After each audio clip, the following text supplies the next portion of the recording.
This is day 5 of UnicronSupreme week, and take a look at what we have now. We have Revenge of the Fallen Arcee, a much talked about and controversial figure from the Revenge of the Fallen toy line. For me, well, you're about to hear my opinion, so why am I about to spoil it? Let's move on to the actual review. Okay, for a motorcycle toy, okay. Thanks to the sidecar, they have actually handled the balancing issue quite well, even if the sidecar is comically small. I'll mention that in a bit. Let's talk detailing first. How about that? As you can see, she is a very dark, vibrant pink, like a salmon pink or a decayed pink, whichever you so choose. You can see a few cyberglyphics just to break up the paint scheme just a little bit. It does add a little bit of variety to her. Some black lines to go along with it. And she's pretty stark. I mean, just bright pink and black. I mean, that's pretty much it. It's a little reddish pink, actually. I'm not sure if the camera's quite doing the color justice. But overall, you know, not too bad. I do like some of the silver airbrushing they did to add a little bit of variety to it. It's not too bad. It actually looks fairly nice. It's much better than a straight pink motorcycle. Clear plastic for the headlights. Completely solid black windshield, though probably wouldn't work as a windshield.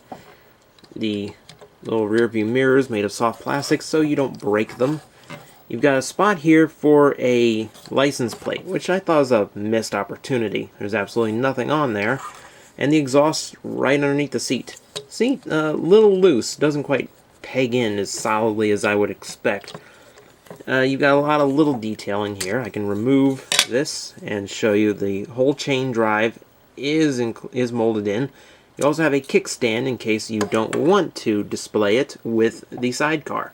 Nice option to have. Very traditional of a motorcycle transformer.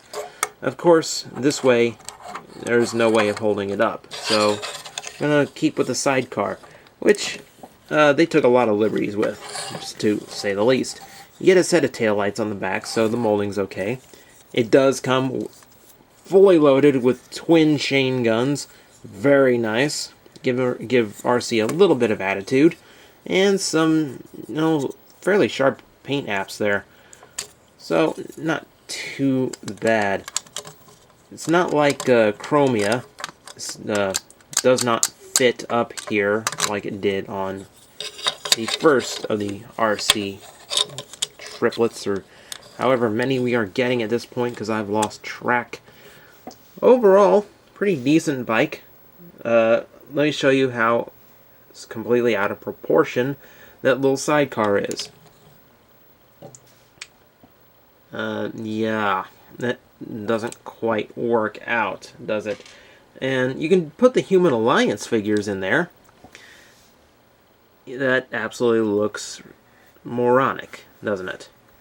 Let's get to robot mode, where some will say the idiocy continues. On to robot mode, and oh boy, this one is tall. Very tall.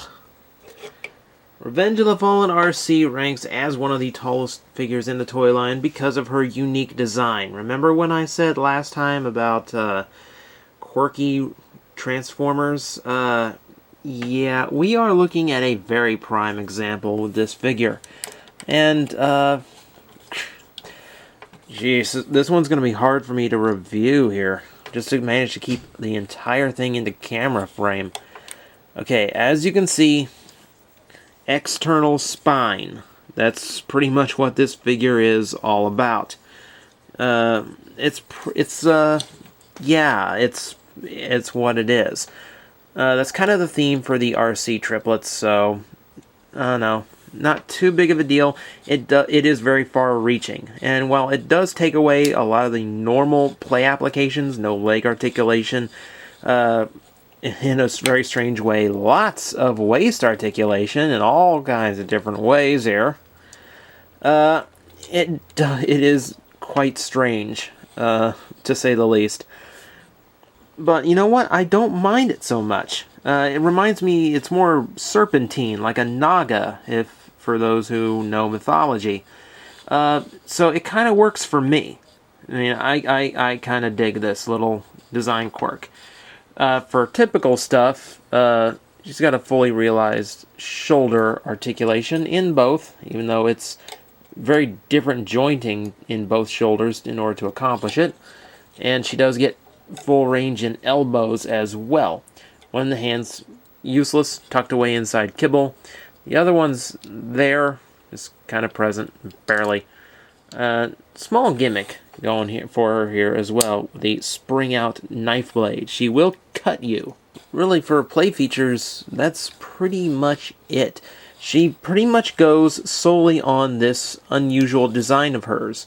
Oh, I should demonstrate a little bit of automorph or mech alive in her. If I can actually get this to show, you can see the gears in there automatically rotating when you move her neck, which is kind of strange to be staring at her chest to see a bunch of gears move in her neck, but, you know, some people go for that. Not my thing, but, you know. Mech Alive in itself I always thought was kind of a cheap little gimmick, because all it does is show the gears that exist in the toy already. You just don't normally see them.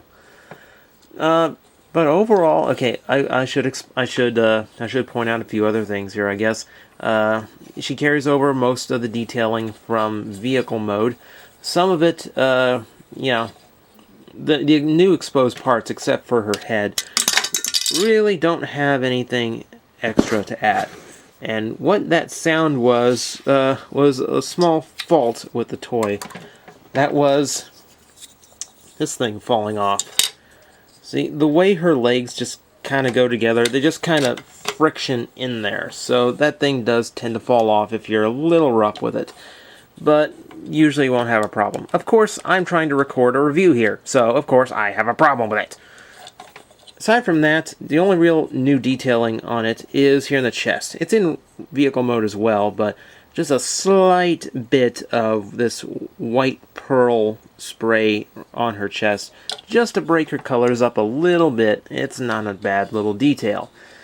Overall, yeah, if you're a quirky Transformer fan, this one will do you better than Blaze Master will. And if they really do come up with some combination gimmick for this thing, whatever it's supposed to connect to, I hope it's a really good one to justify getting 3 toys that have such strange little designs like this. I will mention, however, getting her back into vehicle mode is a pain.